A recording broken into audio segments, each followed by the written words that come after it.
ассалому алайкум бинандаҳои азизу гиромӣ, ин барномаи тиллиёти ахбор аст аз телевизиони Тоҷикистон. 20 октябр президенти ҷумҳурии Тоҷикистон, пешвои миллат муҳтарам Эмомалӣ Раҳмон ва раиси маҷлиси миллии маҷлиси олии ҷумҳурии Тоҷикистон, раиси шаҳри Душанбе муҳтарам Рустами Эмомалӣ дар қисмати шимолии ноҳияи Исмоили Сомонии пойтахт шаҳраки нави саноатиро ифтитоҳ намуда, ба фаъолияти 3 корхонаи калони саноатии ҷамъияти саҳомии пӯшидаи Сантайлз бо зиёда аз 650 ҷойи корӣ оғоз бахшиданд ва ба бунёди 3 корхонаи дигари истеҳсолӣ санги асос гузоштанд.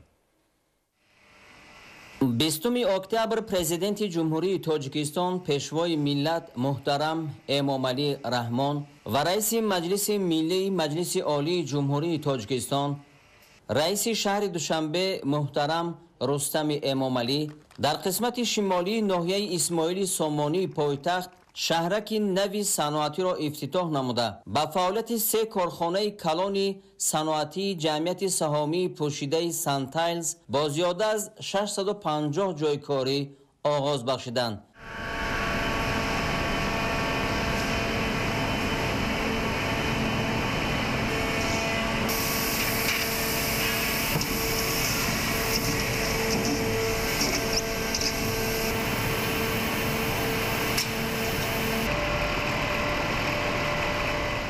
با آماده شدن 3 کارخانه دیگر که سنگ اساسشان همکنون گذاشته شد، شماره کارگران در این شهرک به نزدیک 1200 کس خواهد رسید که از آنها بیش از 300 کس زنان و دختران خواهند بود. تأکید باید نمود که معاش کارگران از 4500 تا 12000 سومانی است. سنگ اساسی این 3 کارخانه و شهرک صنعتی نیز که در مهلت نچندان زیاد به کار آماده شدند، از جانب پرزیدنت جمهوری تاجیکستان پیشوای ملت محترم امامعلی رحمان و رئیس مجلس ملی مجلس عالی جمهوری تاجیکستان، رئیس شهر دوشنبه محترم رستم امامعلی گذاشته شده بود. 3 کارخانه که در شهرک نوی صنعتی به کار درآورده شد با خرج قریب 800 میلیون سومانی از جانب صاحبکاران همت بلند وطنی با وارد نمودن تجهیزات و تکنولوژی نوی ساحه و از جهت اکولوژی به ضرر و به خطر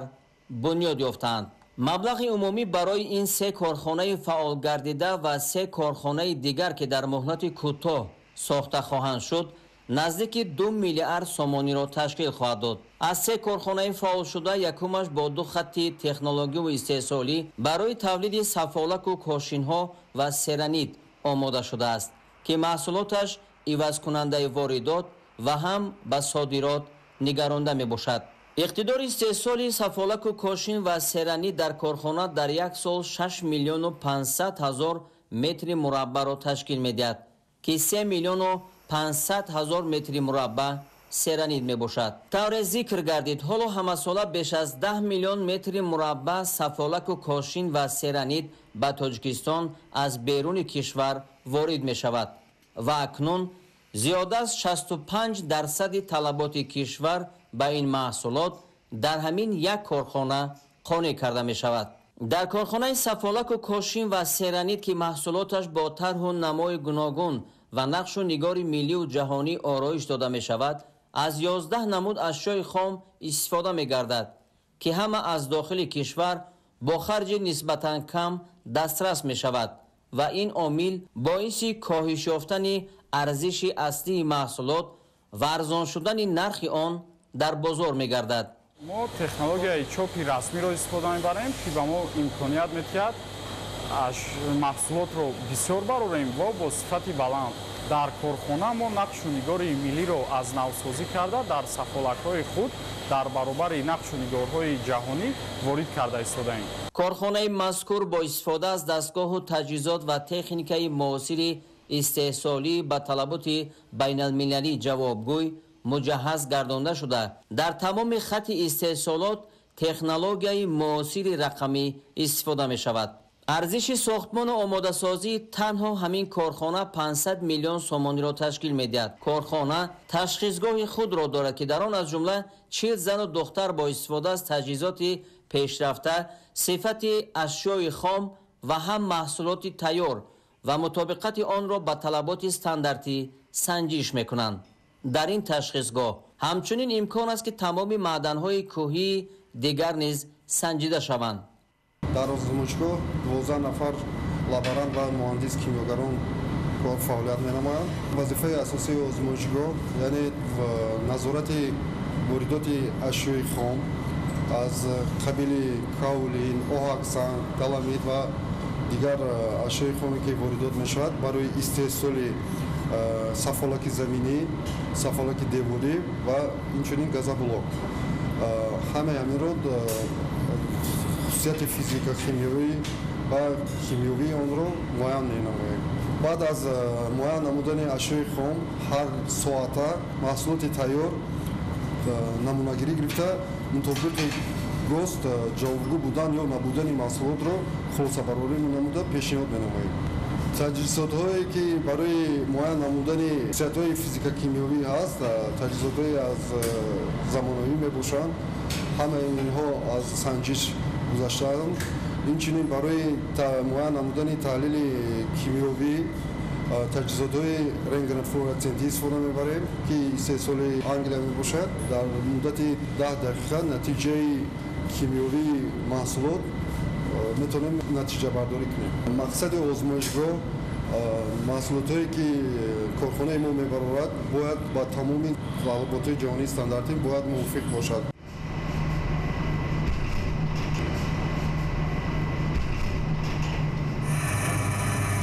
بعد استحصال صفحات ما رو وارد در تجهیزات مستحکمی تعلیم نموده. مستحکمی صفحات رو تعلیم می‌کنیم که این مستحکمی 636.4 نیوتن رو تشکیل می‌ده و این صفحات با استانداردهای بین‌المللی و خارجی جوابگو است. در این کارخانه 400 نفر با کار دائمی و معاش بلند تامین خواهند شد.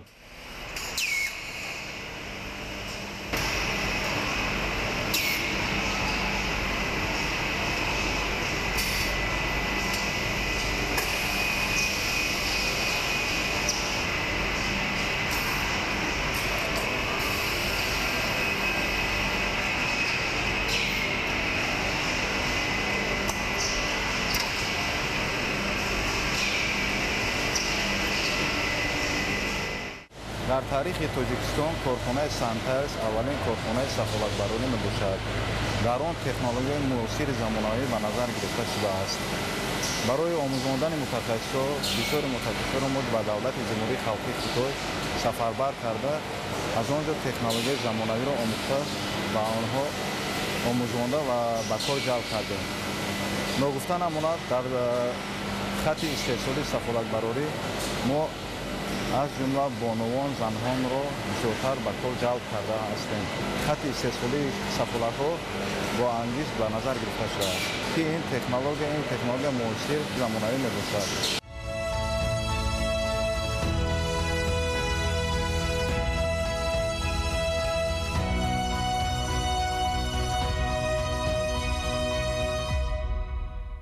کارخانه دوم که به کار درآورده شد با استحصال خشت سبک گازابلوک نگرانده شده با خرج 150 میلیون سومانی آماده شده است. خشت سبک کارخانه پورا به استانداردهای بین المللی جوابگوی بوده از خشت معمولی 3 مراتب سبکتر است و همچنین صدا و گرمی و سردی را نمیگذراند. با صفت اشیاء خام در استحصال خشت سبک اساساً آهک استفاده می شود. تمام دستگاه و تجهیزات استحصالی کارخانه از کشورهای پیشرفته خارجی وارد گردیده محصولاتش به استانداردهای بین المللی جوابگوی است. این نمود خشت سبک نیز عوض کننده واردات است و آینده به صادرات هم روانه خواهد شد. اقتدار سالانه استحصالی کارخانه برابر به 250,000 متر مکعب خشت سبک است که بیش از 30% طلبات شهر دوشنبه را قانع می نماید. خشت سبک این کارخانه در آتش نمی سوزد، گرمی و خنکی را نمی گذراند و ارزش اصلیش پست و نرخ فروشش هم نسبتاً ارزان و دسترس است. در کارخانه خشت سبک 190 ساکن محلی صاحب جای کار می شوند. گانی ناحیه ورزاب بنیاد یافته است از جانب پرزیدنت جمهوری تاجیکستان پیشوای ملت محترم امامعلی رحمان و رئیس مجلس ملی مجلس عالی جمهوری تاجیکستان رئیس شهر دوشنبه محترم رستم امامعلی به طور فاصلوی افتتاح یافت. کارخانه با خرج 100 میلیون سومانی بنیاد یافته. اقتدار استحصالی آن 80,000 تن آهک در یک سال می باشد. در آن 60 ساکن محلی صاحب کار دائمی خواهند شد. استحصال آهک به طور اکولوژی و بی ضرر به راه مانده شده. آن در کارخانه های صنعتی کشور از جمله در بخش متالورژی و هم در استحصال خشت سبک ساختمانی به طور وسیع استفاده می شود.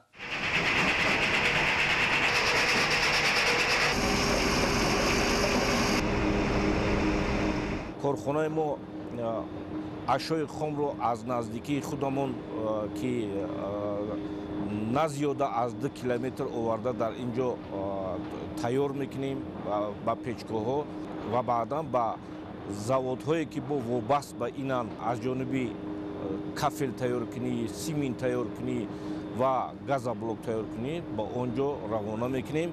سبب در همینجا کارخانه ساختن البته در نزدیکی کوهی که از همین استحصال می شود به خاطر همین در همینجا ساختگی است. بعد برآوردن آهک پخته یا خوکا ما البته به لابراتوری میگذارونیم که با استاندارد عموما جهانی جوابگو باشد. همین رو گفتن که کارخانه ما از جهت اکولوژی به حد تازه بوده. بعد سوزاندن سنگ خوک و چنگ رو کشیده با واسطه فیلتر عموما در درون آب آمیخته میکند که با محیط زیست خلل نمیرسد.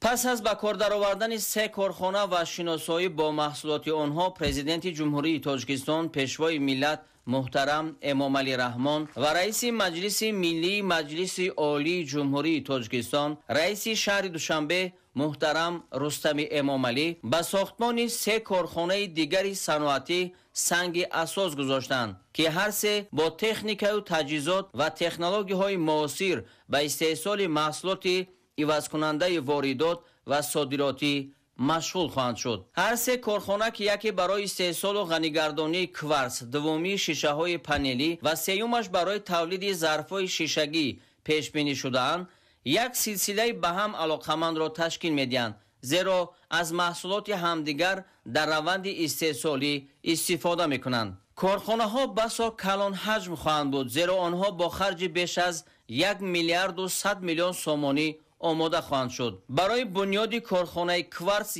150 میلیون سومانی، کارخانه پنل های شیشگی 650 میلیون سومانی و کارخانه ظرف های شیشگی 380 میلیون سومانی روانه خواهند شد که همه مبلغ های صاحبکاران وطنی است. جای ذکر خاص است که کارخانه استحصال و غنیگردانی کوارتز که محصولاتش در بخش های گوناگون استحصالی و تکنولوژی استفاده خواهد شد، بار نخست در تاجیکستان بنیاد می‌یابد. این کارخانه باعث واردشوی کشور به مرحله صفت نوی تکنولوژی خواهد بود، زیرا کوارتز غنیگردانده شده در استحصال نمودهای گوناگون شیشه، سفال، آلات برقی و الکترونی و اپتیکی، لنزهای بلند صفت، گنراتورهای اولتراسدا، تجهیزات ساحه علاقه و هم در بخش زرگری استفاده می شود. رویپوش های کوارتزی همچنین برای محافظت رنگ ماشین ها از تاثیر آفتاب و سردی و نمی مفید است. اقتدار کارخانه برای استحصال 130,000 تن کوارتز پیش بینی شده. در آن بیش از 180 ساکن محلی صاحب کار و معاشی بلند خواهند شد. کارخانه دوم برای استحصال پنل های شیشگی پیش بینی شده است که با مبلغ 650 میلیون سومانی بنیاد گردیده.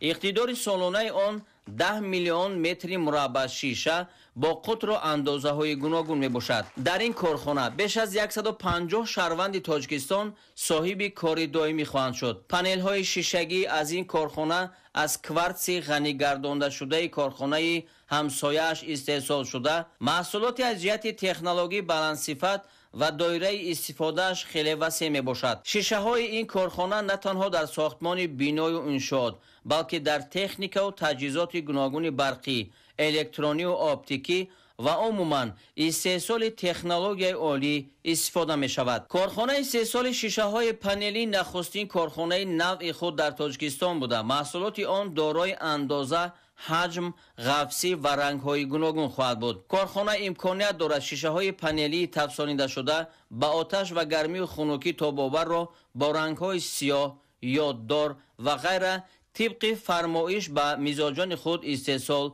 و پیشکش نماید. نصب چنین شیشه در تریزه های کارخانه و خانه های استقامتی از جمله باعث حفظ اشیا و جهاز منزلی از تاثیر منفی آفتاب می‌گردد. شیشه این کارخانه همچنین از جهت اکولوژی و تکنوگنی به خطر و به ضرر است، زیرا هنگام افتیدن و یا برخورد به چیزی نمی‌شکند و با پاره‌های برنده پاش نمیخورد. در کارخانه شیشه همچنین کارگاه کارکردی دوباره پرتوهای شیشگی بنیاد می‌یابد که با اهمیت زیست محیطی خود همچنین یک نمونه استحصالات سبز خواهد بود. کارخانه سیومی که سنگ اساسش گذاشته شد به استحصال ظرف‌های گوناگون شیشگی برای محصولات نوشاکی و خوراکواری و دیگر احتیاجات روزگار ضروری پیش بینی گشته است. در این کارخانه بیش از 130 شهروند کشور صاحب کار دائمی خواهند شد. کارخانه با اقتدار استحصالی 45 میلیون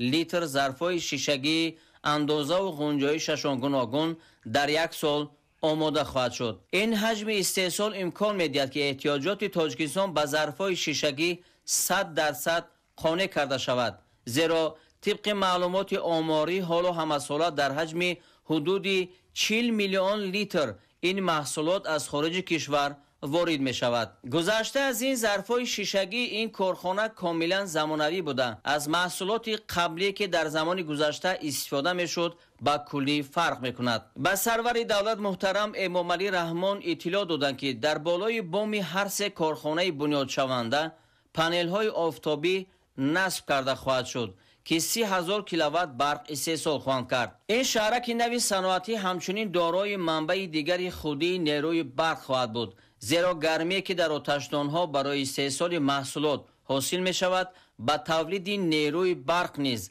روانه می گردد. برای این کار در اینجا توربین های مخصوص نصب کرده می شوند که از گرمی آتشدانهای درازیشان 200 متری کارخانه ها استفاده کرده نیروی برق تولید میکنند. نیروی برقی به این دو طریقه در این شهرک صنعتی استحصال شونده 90% طلبات خود را قانع می نماید که باعث کم شدن ارزش اصلی محصولات می گردد. کارخانه های این شهرک صنعتی برای پختن و گداختن محصولات خود از گرمی انگشت و گاز استفاده می کنند و جای ذکر خاص است که گاز در اینجا از انگشت حاصل کرده می شود و این کار نیز با تکنولوژی بلند معاصر به راه مانده شده از جهت اکولوژی به ضرر و به خطر است. اطلاع داده شد که این شهرک نوی صنعتی در میدان بیش از 37 گکتار زمین بنیاد می شود که قبلا به یک پرتوگاه عظیم صنعتی و ساختمانی تبدیل یافته بود. پیشوای ملت محترم امام علی رحمان با رهبریت مقامات اجرایی حاکمیت دولتی شهر دوشنبه و صاحبکاران وطنی برای این اقدام شایسته بنیادگرانه